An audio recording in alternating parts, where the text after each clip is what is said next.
एक जगह और सुनने में आता है, औरत को नरक का द्वार भी कहा जाता है। महाराज जी, ये कथन भी सत्य? औरत को नरक का द्वार नहीं कहा जाता, औरत को भोग बुद्धि से देखना नरक का द्वार है। समझ रहे?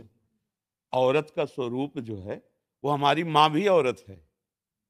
अगर स्त्री स्वरूप है तो माँ भी है, मेरी बहन भी है, मेरी पुत्री भी है। भगवान कह रहे, भगवान की बात समझना। त्रिविधम नरकस्येदम द्वारन नाशन मात्मनः कामः क्रोधा तथा लोभा तस्मात् दैत्यम त्यजेत। ये तीन नरक के द्वार हैं, काम क्रोध लोभ। इसमें ना स्त्री वर्णन है पुरुष वर्णन है। अब जहां शास्त्रों में वर्णन की स्त्री को तुम नरक स्वरूप देखो, किसको? सन्यासी बैरागी को। समझ रहे हैं? तुमने सन्यास लिया, वैराग्य लिया है, अगर तुम किसी स्त्री को भोग रूप देखते हो तो तुम्हारी दुर्गति हो जाएगी। जैसे नरक से भयभीत होता है जीव, ऐसे तुम भयभीत रहे, किसी स्त्री को भोग दृष्टि से मत देखना। ये तो बड़ी अच्छी बात है। हमारी माता दृष्टि होनी चाहिए, बहन दृष्टि होनी चाहिए, पुत्री दृष्टि होनी चाहिए कि भोग दृष्टि। देखो ना, जो भोग दृष्टि किए राक्षस लोग कैसा बर्ताव माताओं बहनों से करते हैं। भोगा, मार के जला दिया, काट के फेंक दिया, ये भोग दृष्टि ही तो है। कोई ऐसा बर्ताव, तुम्हारा जैसा शरीर प्रिय है वैसे माताओं बहनों का प्रिय है, ऐसा कैसे बर्ताव कर सकता है? तो उसने भोग दृष्टि की ना, तो भोग दृष्टि की निंदा की जा रही कि तुम स्त्री को भोग्या मत मानो। ये इन्हीं से हम लोग पैदा हुए हैं, आकाश से थोड़ी पैदा हुए। यही माताएं हैं, इन्हीं से बड़े बड़े बलवान बुद्धिमान राजा महाराजा ऋषि मुनि सब इन्हीं से उपजते हैं। इनको भोग नरक का आ जाएगा तो हम सब नरक ही तो है ना, हम सब फिर नरक हुए ना, क्योंकि पैदा तो इन्हीं से हुई है ना। कोई भी महात्मा आकाश से थोड़ी उतरा है, माता से तो पैदा हुआ है, तो वो माता आप ही लोगों में तो होती है। किसी भी माता से, अच्छा कोई ऊपर से नीचे तक, चाहे लोक में देख लो या परलोक में, जननी के सिवा, अगर भगवान नारायण तो लक्ष्मी जी बगले में है, महादेव तो अंबा जी पासे में बैठी हुई, इनके बिना सत्ता ही नहीं है। शक्ति के बिना अगर वो मात्रा ऐसे न चढ़े शक्ति की, तो शिव को क्या बोलोगे? सौ। ये शक्ति ही शिव है। ऐसे तुम्हारे जीवन की एक साथी स्वरूप बन करके भगवान आए हैं, तुम्हें दुलार करने के लिए, तुम्हें सुख पहुंचाने के लिए। माता की तरह भोजन बना के पत्नी दुलार करती है, मित्र की तरह तुम्हें सही सलाह देकर तुम्हें सुखी करती है, सर्वस्व अपना अर्पण कर। उसको नरक कैसे? हाँ, अभी बताया कि जहां शास्त्र में लिखा उनके लिए। अब तुम वैराग्य ले लिए हो, सन्यास लिए हुए हो, और माताओं बहनों को गंदी दृष्टि से देखोगे तो क्या होगा? इसीलिए कहा गया नरकस्य नारी। हम श्लोक भी पता है हमें, ऐसा नहीं कि पता नहीं। नरकस्य नारी नरक का स्वरूप है, ऐसा समझो। किसका? जो तुम भोग दृष्टि कर रहे हो। नहीं तो क्या शास्त्र आदेश करता है? जननी समझानो पर नारी। तुम्हें माता के समान देखना चाहिए। तुम भोग रूप देखते हो, मतलब तुम स्वयं नरक के अधिकारी हो रहे हो केवल देखने मात्र से। उसका भाव समझना है। अब ऐसा नहीं कि शास्त्र नारी की निंदा करते हैं, नहीं। किसी भी बहन बेटी को तुम गंदी दृष्टि से देखो, तुम्हारा सम्मान होगा क्या? दृष्टि तुम अपनी बदलो। मतलब तुमने नारी की तरफ भोग दृष्टि से देखा, नरक के अधिकार तुम्हारे फिट हो गए।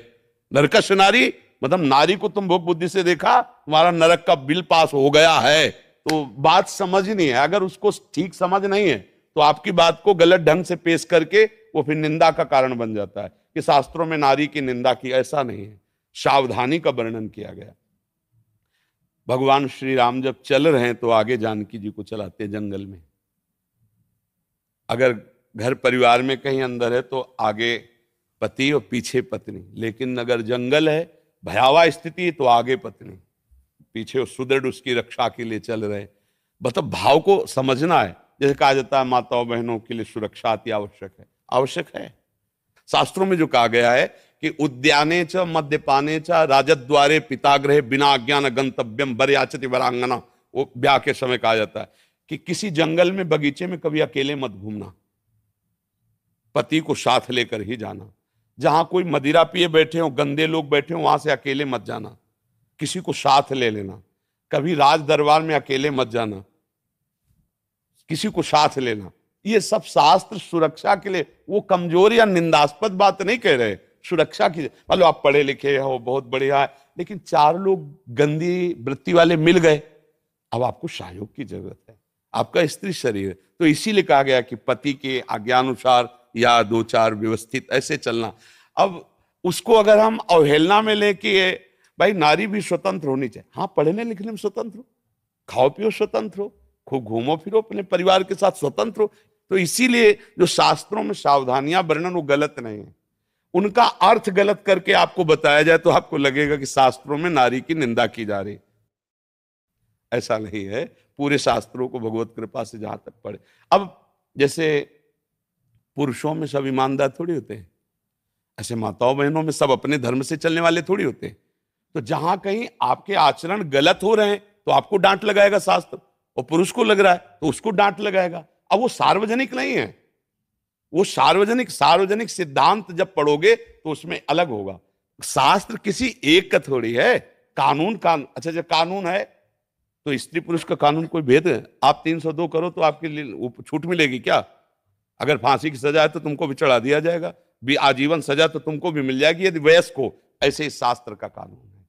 तो इसलिए कभी ऐसा ना सोचे कि शास्त्र मनमानी लिखे, कहीं भी संशय हो कभी भी आकर बात कर ली जाए। शास्त्र का ज्ञान होना चाहिए। अब मतलब कहा क्या जा रहा है उसको समझा जाए। अगर उसको केवल उतनी बात काट के, मान लो पूरी बात हम कह रहे हैं, आप आगे की काट दो पीछे काट दो, बीच की वही बात ले लो, तो अब वो फिर कैसे समझ पाओगे? फिर लगेगा कि देखो कैसे निंदा कर रहे हैं। तो ऐसे ही जो निगेटिव प्रचार करते हैं वो उस बात को लेकर के निगेटिव फेंक दिया। उनको खुद अनुभव नहीं कि किस धरा से बोला जा रहा है। जब आप भजन करो, धरा में आओ, तो आपको भी शास्त्र ये किसी व्यक्ति के द्वारा लिखे हुए नहीं, ब्रह्मबोध संपन्न महापुरुषों के, जो भगवान को साक्षात देख रहे हैं वो लिख रहे हैं। और हम सब बच्चे हैं। बोलो माता पिता डांटते हैं कि नहीं डांटते?